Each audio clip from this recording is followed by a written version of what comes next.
The Myth of Learning Styles article by Khazan. Streamlining the learning process has been something that top teachers have been working on for years. Not surprisingly, every person is unique and needs a different approach. Unfortunately, it is impossible to teach everyone in their unique way, matching the personal needs of every pupil in today's reality. Despite this, there are attempts to combine the best into a unique way of teaching, which is successful, according to Khazan. In her article entitled The Myth of Learning Styles, she says that everyone perceives information better using different methods of perception. The methodology by which this learning preference is measured is called VARK. It stands for visual, oral, read/write, and kinesthetic. The article begins by saying that everyone has a preferred way of learning. The results of the tests can be used to determine which type of person a pupil is. Neil Fleming is considered the originator of this theory and is confident that his approach works according to his research.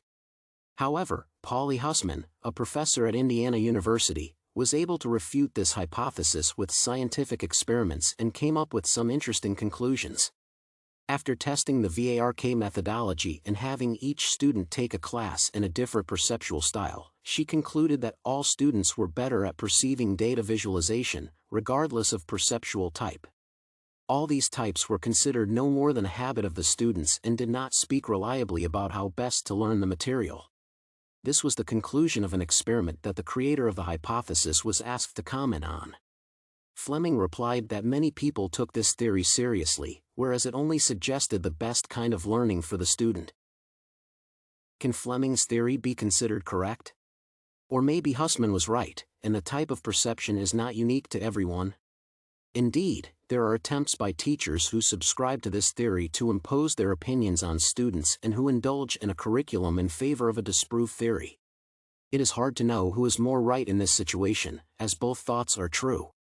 It is more important to pay attention to the overall performance of the students rather than the way they are most used to working with, meaning that it is so unequivocal, for it is not about the educational institutions using different types of perception, not just visual perception, despite its success.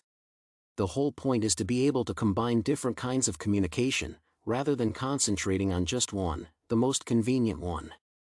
This dulls one's other receptors and prevents one from getting the most out of learning.